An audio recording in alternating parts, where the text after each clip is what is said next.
Bonjour à tous et bienvenue dans cette nouvelle vidéo de la chaîne Think Holistic. Avant de commencer à parler plus en profondeur des hautes perceptions sensorielles et de la question globale de comment en fait nous captons des informations, comment nous les traitons, il me semblait intéressant de refaire un focus sur ce qu'on appelle la canalisation, qui est une pratique bien connue dans le mouvement New Age, mais qui existait aussi, entre guillemets, dans les séances de spiritisme à une certaine époque, et voilà, qui est un phénomène assez connu dans le domaine.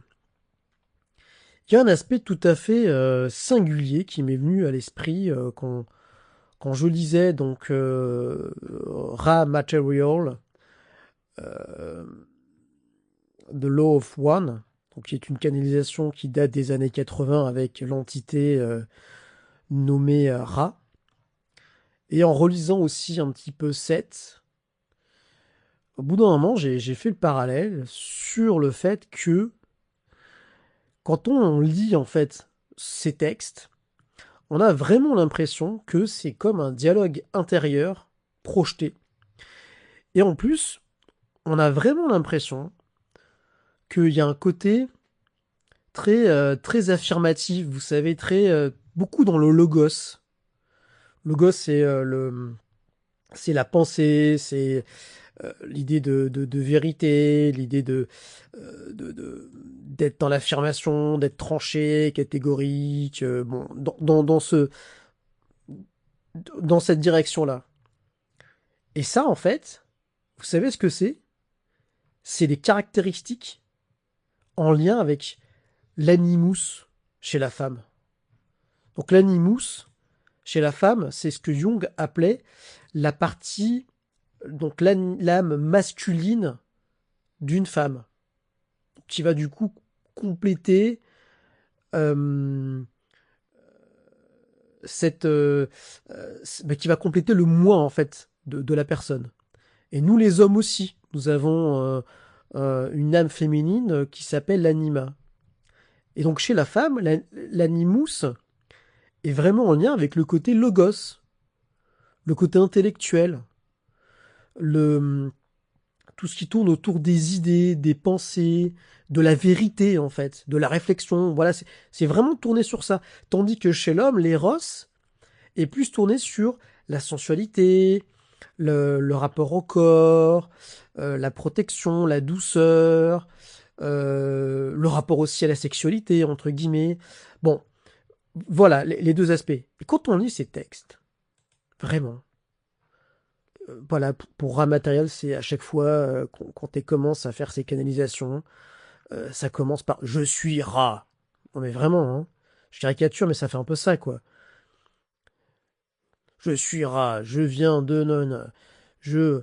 Oui, non, on devrait commencer par la question. On devrait faire ci. Bah, il y a un côté vraiment directif, quoi. Il y a pas de... Il n'y a pas vraiment de dialogue dans le sens où cette entité vient comme étant détentrice d'informations et on les remet pas en question, quoi. Je veux dire, la personne ne les remet pas en question. Et c'est un peu pareil avec Seth. Pareil aussi avec... comment ça s'appelle? Avec l'entité Abraham, que Esther Hicks canalisait, en fait. On retrouve tous les textes, tous les grands textes, enfin en tout cas les plus connus de canalisation, en grande majorité, ce sont des femmes. Jane Roberts avec Seth, Esther Hicks avec Abraham, Helen Cady qui reçoit des messages d'une voix masculine à Findom, je crois. Il y a aussi Alice Bailey qui travaille avec, je sais plus comment elle s'appelle, c'est un maître tibétain. On a aussi Elena Blavatsky qui reçoit de certains maîtres tibétains qui viennent de l'Himalaya. Et puis en plus, c'est vraiment des textes qui sont longs, quoi. Qui sont longs. On y a vraiment l'impression que c'est un dialogue intérieur qui est extériorisé, en fait. En fait, clairement, ce que je perçois à travers ça, c'est que, enfin, en tout cas, la façon dont je l'interpréterai, c'est qu'en fait, c'est un dialogue intérieur que la personne vit, en fait. En fait, ce que la personne a vécu, ce que ces personnes, pardon, ont vécu, ce sont des expériences intérieures psychologiques, en lien avec la psychologie des profondeurs. Et donc, ces entités sont en fait on va dire, l'animus non intégré qui se manifeste. Ça fait vraiment penser à ça. Ça n'empêche que il est peut-être possible qu'il y ait des esprits, mais alors du coup, dans le corps chamanisme, on appellerait ça des esprits du monde du milieu. Donc qu'il y ait des esprits du monde du milieu qui viennent et qui se mettent à discuter avec la personne. Mais que je sache, en tout cas de toute l'expérience que j'ai eue dans le corps chamanisme, de ce que j'ai pu lire à travers Michael Harner, qui a quand même essayé de faire un travail sérieux, quoi. Pour moi, il a été anthropologue jusqu'au bout, même s'il a été renié par le cercle universitaire. Bref, les esprits, ils vont pas faire des romans de 50 pages, hein, ou de 500 pages, hein. Et je pense que les esprits du monde du milieu, c'est pareil, hein. Quand on fait un voyage chamanique, on va voir même ces esprits du monde d'en haut, donc ce qu'on appelle plus des guides, parce que bon, c'est ce qu'on les appelle. Euh, Parfois, on peut d'ailleurs ne pas avoir vraiment de réponse, mais souvent ils sont hyper sobres sur la forme. Quand parfois c'est même carrément pas des mots, mais des représentations où ils peuvent vous faire des trucs, quoi. Voilà, bon, bref. Mais c'est pas des textes de 500 pages. C'est ça qui est important, quoi. Donc, pour moi, ce phénomène de canalisation pourrait avoir un sens chamanique dans le fait que c'est possiblement des esprits du monde du milieu, mais j'en doute, en tout cas personnellement. Mais ce qui est en tout cas très étonnant, c'est la concordance de formes entre ces différentes formes de canalisation. Alors du coup, il faudrait trouver des contre-exemples. Je pense qu'il y en a. C'est-à-dire que alors j'ai pas toute la liste, mais on pourrait trouver des canalisations de femmes qui ont canalisé d'entités de femmes, quoi. Je pense que c'est possible. Je me mettrai en commentaire si je le retrouve après. Mais par contre, du côté des hommes, il y en a moins, mais ça existe. Ça existe. Donc qu'est-ce qui va se passer pour un homme? Ça va plutôt tourner autour de la mère, de l'archétype de la mère, qui va plutôt être protectrice, enveloppante, rassurante. Elle va peut-être pas vous faire des développements de 50 pages, hein, avec introduction, thèse, antithèse et synthèse, quoi. Vous voyez ce que je veux dire? C'est pas parce que c'est pas par le logos que passe l'anima chez un homme, elle passe par l'éros, en fait. Par le côté d'énergie féminine, protectrice, rassurante, guérisseuse, nourricière. Elle est en lien plus avec l'archétype de la mère, en fait, de la madré, et donc en lien avec la terre aussi, quelque part. Tandis que l'animou, ça a plus ce côté en lien avec l'archétype du vieux sage, on pourrait dire ça comme ça, et donc plus avec ce qu'on pourrait dire ce qui vient d'en haut, entre guillemets, hein, en lien donc du coup à ce qu'on retrouve dans le corps chamanisme ou dans le chamanisme en général, hein, le monde d'en bas et le monde d'en haut. Bon, et c'est vrai que les esprits du monde d'en haut, donc on appelle des guides, ils sont très voilà, c'est pas les pas forcément hyper sympathiques. Ils sont dans la peut-être c'est des compassionate spirits comme dit Harner, mais bon voilà, c'est pas ils sont hyper détachés quoi de ce qui se passe pour nous. Ils sont moins impliqués. Bon. Et ça c'est pour moi ça change vraiment tout quoi. Le fait de considérer ça nous permet de comprendre en fait la réalité suivante. Ces textes-là ne sont pas des révélations, entre guillemets, à proprement parler. Ce ne sont pas des révélations ou des messages pour l'humanité.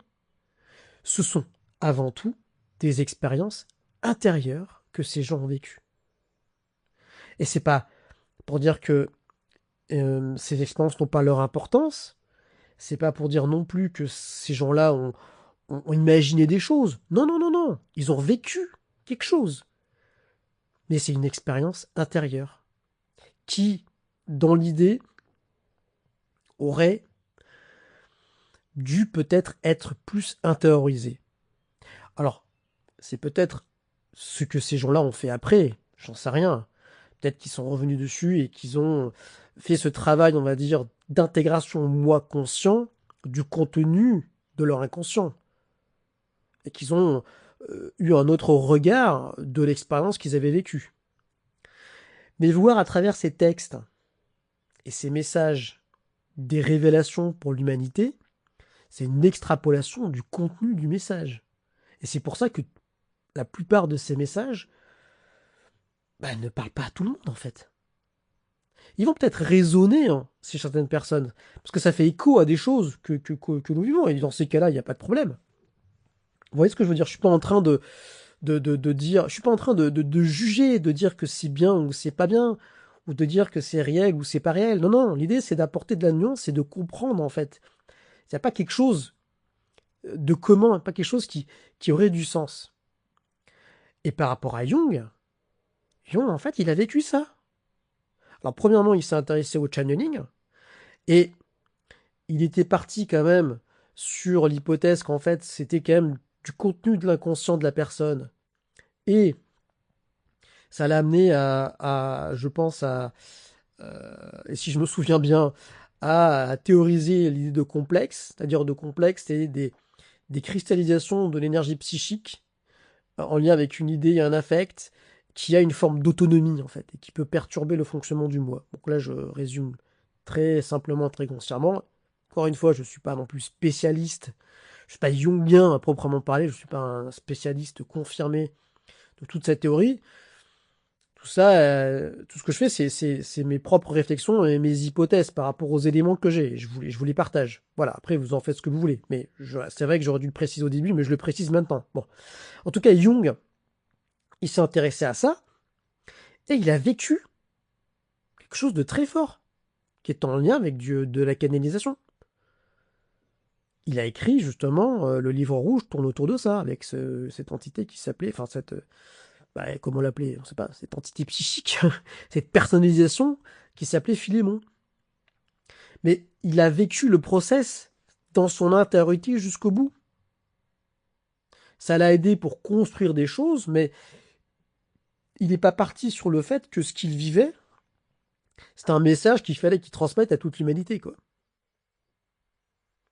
Donc, tout ça est réel, tout ça est documenté.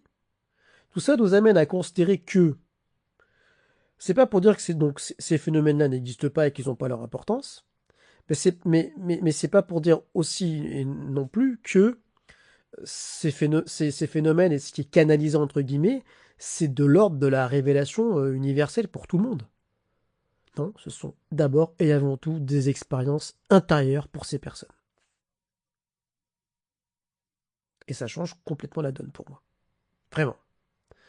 Ça va nous amener du coup à, avoir une approche qui va être très importante pour la suite, où je vais commencer à rentrer dans le détail par rapport au sens psychique, enfin aux perceptions ou autres perceptions sensuelles, parce que, bien entendu, à un moment donné, je vais parler de la clairaudience, et là, on est clairement dans la clairaudience, je veux dire. Enfin, en tout cas, ça passe par le canal de clairaudience, ces gens, vu qu'ils entendent des voix.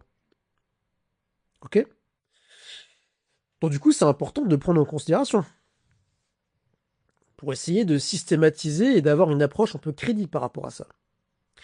Et ce que je veux dire aussi sur le fond, vis-à-vis de ces phénomènes, et vis-à-vis de la réalité des perceptions extrasensorielles, elles existent parce qu'on a des éléments de preuve vis-à-vis de ça. En tout cas, moi, j'ai des confirmations personnelles que j'ai eu des sensations et que l'information que je captais s'avérait juste et concorde avec ce que Pete A. Sanders parle. Et j'ai eu aussi des intuitions qui se sont parfois avérées justes, même si je ne me rendais pas forcément compte sur le coup. Voilà. Après, clairaudience, clairvoyance, bon, j'ai moins d'exemples comme ça parce que je suis peut-être moins, j'ai peut-être moins ouvert, en tout cas à l'époque, ces canaux-là, quoi. Voilà. Et en plus, c'est logique aussi dans ce que dit Peter Sanders, dans le sens où le feeling, c'est le sens le plus naturel à développer. Surtout quand on commence à faire d'énergétique, hein. On va commencer à sentir l'énergie, donc on va développer le feeling. Bon, j'ai envie de dire, c'est presque aussi simple que ça, mais oui, oui. Et l'intuition, d'après Peter Sanders, et je pense que je suis d'accord avec lui, en fait, hyper généralisé. C'est-à-dire que c'est le sens le plus... les intuitifs sont les plus communs, en fait. Il y en a un grand nombre. Et pour beaucoup, ils sont intuitifs sans le savoir. Enfin, ils sont hyper intuitifs sans le savoir, en fait. Pour eux, c'est tellement naturel que, bon, ils voient pas ça comme de l'intuition, quoi. Peut-être qu'ils se voient comme étant des originaux, j'en sais rien. Mais voilà, quoi. Donc, en tout cas, moi, personnellement, j'ai une validation de cette fond de vérité. J'ai aussi une validation du fait que il y a des phénomènes de projection du contenu de notre soi et donc aussi de notre inconscient, qui existent notamment dans le chamanisme, que j'ai vécu, notamment quand je faisais des voyages divinatoires pour certaines personnes. Ça ne veut pas forcément dire que sur le fond, le conseil qui était donné à ce moment-là n'a pas aidé la personne, n'a pas débloqué des choses. Bon. Mais, clairement, je me suis posé la question si c'était tout simplement pas moi, en fait, qui projetait quelque chose, comme étant un conseil pour cette personne-là. L'idée derrière tout ça, c'est quoi? C'est juste de dire que une des façons d'appréhender tout ceci, ça va être la confrontation au réel. La prise de recul, l'analyse et la confrontation au réel. Prise de recul et analyse, c'est vraiment la démarche de l'attention juste, qui nécessite d'avoir quand même un certain socle d'approche plus ou moins théorique, parce que c'est exactement ce qu'avait Jung. C'est pour ça qu'il n'a jamais... enfin, le livre rouge, la publication a été hyper tardive. Voilà, à la fois lui il a vécu une expérience forte intérieure, à la fois, bon, c'était pas simple non plus, quoi. Parce qu'il savait qu'il avait ce recul théorique vis-à-vis de tout ça, vis-à-vis de ce qui peut se passer dans le psychisme d'une personne. Phénomène de dissociation, voilà. Notre psyché interne, c'est un conglomérat, en fait, hein, de différentes structures. Et il peut y arriver des cas où ça casse. Voilà. Alors, ne vous inquiétez pas, il y a des phénomènes qui se, qui se régulent naturellement. Mais bon, voilà. En tout cas, Jung, il avait ce fond théorique et du coup, il a pris du recul par rapport à ça. Il n'a pas considéré que ce qui canalisait, entre guillemets, c'était une une révélation universelle, en fait. Donc, euh, donc ça, c'est un point important. Ensuite, par rapport à la nature des informations qui sont données, il faut faire la confrontation au réel. C'est-à-dire vérifier ce qui se passe réellement si cette information-là a un vrai fond de vérité et clairement objective. Et là, vous entrez dans une dynamique de boucle rétroactive. Vous entrez dans ce que j'appelle, ou que d'autres appellent l'expérimentation. On va dire un petit peu l'expérience de savoir. Donc attention juste, objectivité, qui passe aussi par une remise en question, hein, c'est-à-dire de le fait de se demander si c'est pas aussi quelque chose qui vient de moi, en fait, ce que je suis en train de canaliser. Et après, confrontation réelle, quoi. Est-ce que c'est vraiment aussi, euh, aussi vrai que ça? Et surtout, est-ce que c'est une révélation pour toute l'humanité? Je pense que non. Dans ces textes, alors j'ai pas tout lu, hein, parce que c'est très long parfois. Il y en a, je les ai lus sur Internet. C'est très répétitif. Voilà, vraiment, pour moi, c'est pas une lecture agréable, hein. C'est long, c'est verbeux, comme les messages canalisés qu'on voyait au début d'Internet, quoi. Je veux dire, qui existent peut-être toujours d'ailleurs par certains côtés. C'est, c'est pas, pour moi, c'est pas hyper intéressant, quoi. Voilà, hein. Donc, du coup. c'est un élément à prendre en considération sur le fait que il n'y a pas de révélation pour l'humanité. Ces gens-là ont vécu une expérience de vie intérieure et ils l'ont projeté à l'extérieur, peut-être par certains mécanismes qui sont en lien avec ce qu'on appelle l'inflation du moi ou des choses comme ça, quoi. Vous voyez, où on a cette impression d'être des porteurs d'une vérité, quoi. Vous voyez? Et oui, on est des porteurs d'abord de notre propre vérité à nous, ok? Qui fait sens pour nous-mêmes, en fait. C'est déjà une chose euh, qui, qui, euh, qui est forte et qui est porteuse de puissance, on va dire, curative, mais dans le sens de la psychologie des profondeurs, quoi. Vous voyez? De redevenir une totalité, de mieux se connaître, de devenir un individu plus complet. C'est ça l'individuation. Donc, extrapoler ces canalisations comme étant des vérités universelles, c'est un pas à franchir qui est un peu délicat. Forcer et vouloir absolument canaliser ce genre de message, c'est pareil.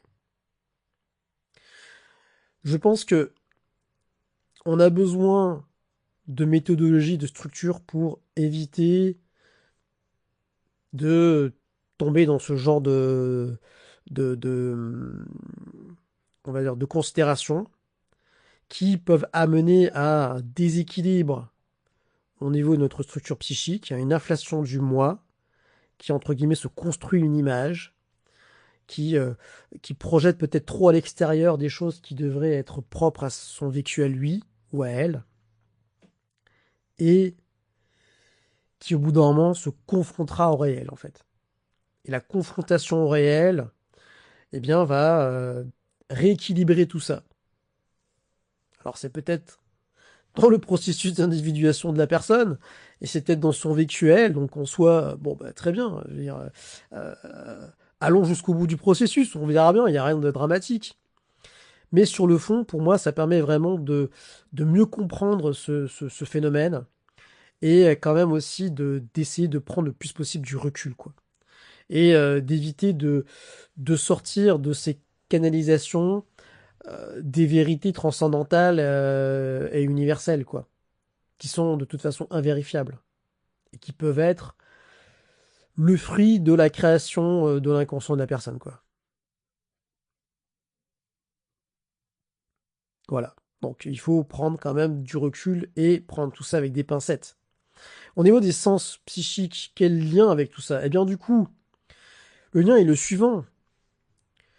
Les perceptions, les hautes perceptions sensorielles que nous avons vont passer par notre propre filtre et par notre soi. Ils vont passer presque par, j'oserais dire, le tissu de notre psychisme. Donc, la question, est-ce qu'ils sont infaillibles ou pas? Et surtout, il va falloir arriver à prendre du recul pour essayer de déterminer si c'est pas une projection qui vient de notre propre esprit et, euh, et surtout confronter au réel en fait. Confronter au réel. Pour voir en fait si l'information est objective ou pas et pour ajuster un peu notre perception et nos propres filtres par rapport à ça. Et surtout pour essayer vraiment de voir si tout simplement ce qu'on a perçu, ce qu'on a vu, et pas d'abord quelque chose qui est un intériorisé pour nous en fait, plutôt qu'à projeter sur autrui, en influençant autrui, en le manipulant sans le vouloir en fait. Et puis Ty Sanders, il en parle tout particulièrement par rapport à la clairvoyance, où il dit clairement qu'en fait, la perception que nous allons avoir, entre guillemets, des auras de la personne, ou ce qui peut passer par la clairvoyance, peut prendre différentes formes selon les individus.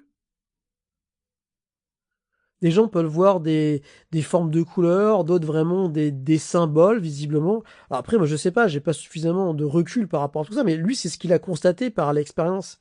En parlant, en fait, avec des gens qui avaient ce genre ce genre de perception. Et ça fait sens aussi dans l'idée que la perception de l'aura et la structure des corps énergétiques, au bout d'un moment, on peut se demander si elle n'est pas de l'ordre du spécifique individuel, quoi. C'est-à-dire qu'on peut se mettre d'accord sur le fait qu'effectivement, on a une première couche du corps énergétique, il y a, on va dire, le corps émotionnel, le corps mental, bon, ça ok, pourquoi pas, et ça fait sens. Mais après, sur les autres, entre guillemets, corps, ah là, il y a des modèles à foison, quoi. Il y en a même certains qui mettaient en surimpression l'arbre des séphirotes. Là, c'est vraiment l'idée quelque part que cette perception, et même cette perception extrasensuelle, passe par des filtres. Du coup, même dans notre langage, le fait de parler de clair-audience, de clairvoyance, c'est trompeur.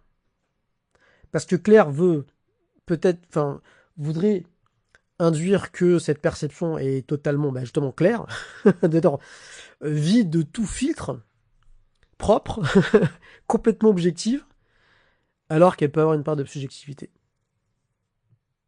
C'est pour ça que je dis qu'il ne faut pas pousser la canalisation, qu'il ne faut pas donc du coup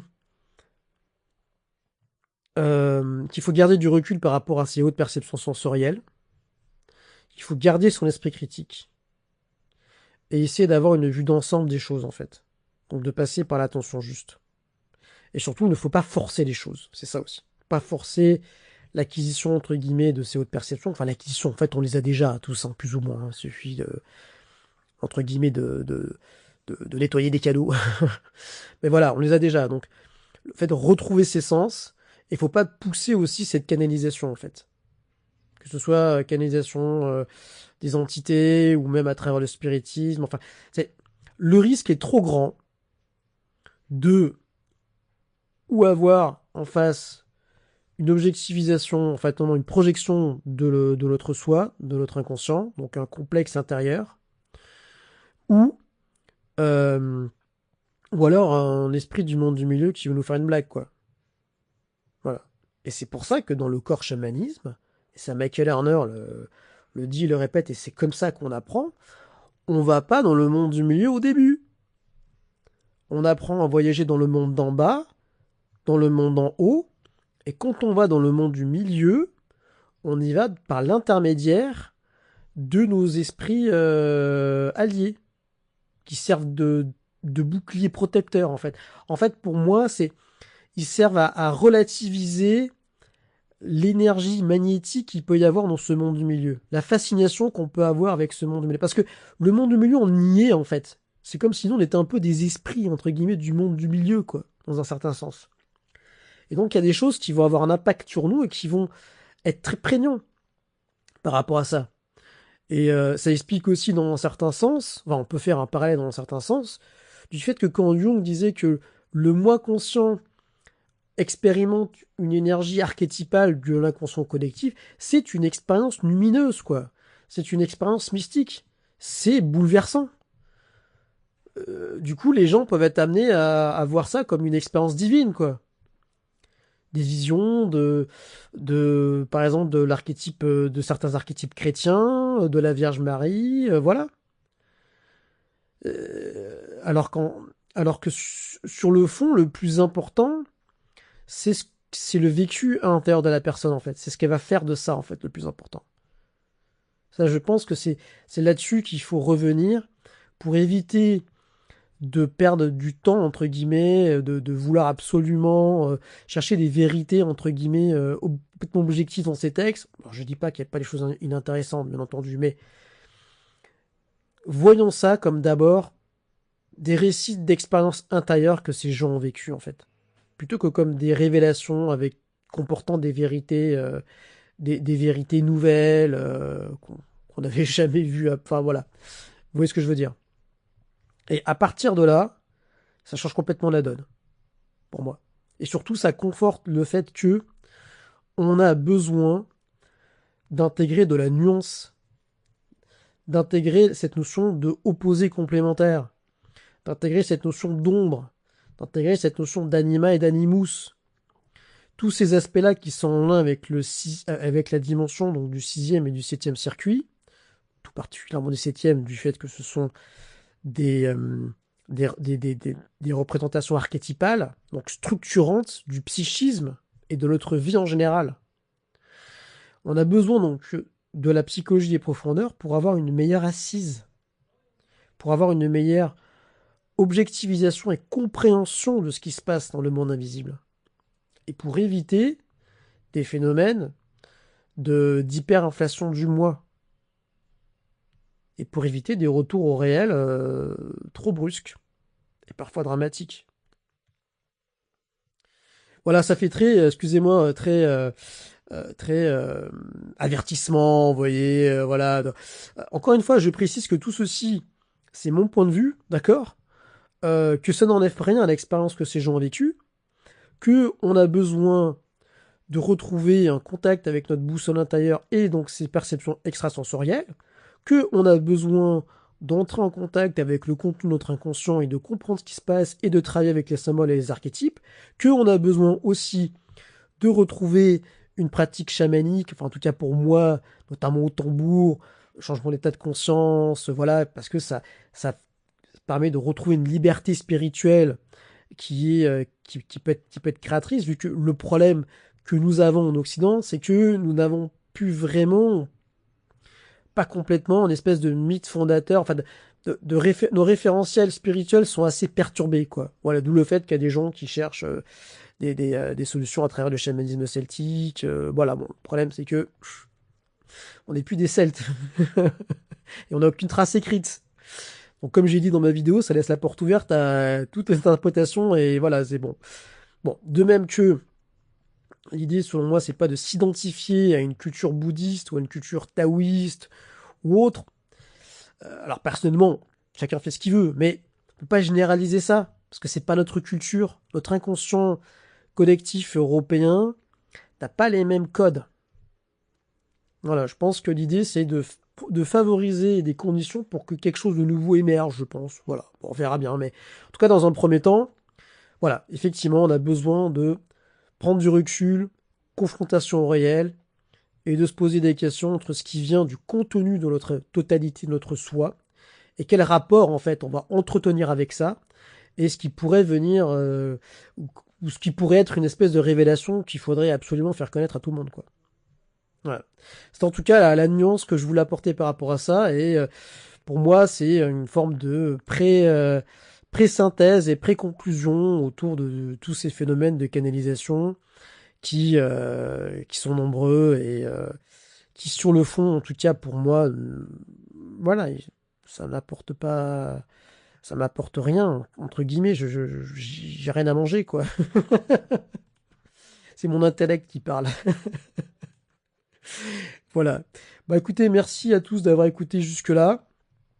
Du coup, je mettrai cette vidéo en lien et j'en reparlerai un petit peu au tout début de chaque vidéo que je ferai sur les hautes perceptions sensorielles. Parce que pour moi, c'est poser un cadre et c'est une méthodologie qui est importante dans le fait de travailler sur ces dimensions-là, quoi. Voilà. Je vous dis à très vite pour de prochaines vidéos. À bientôt, au revoir.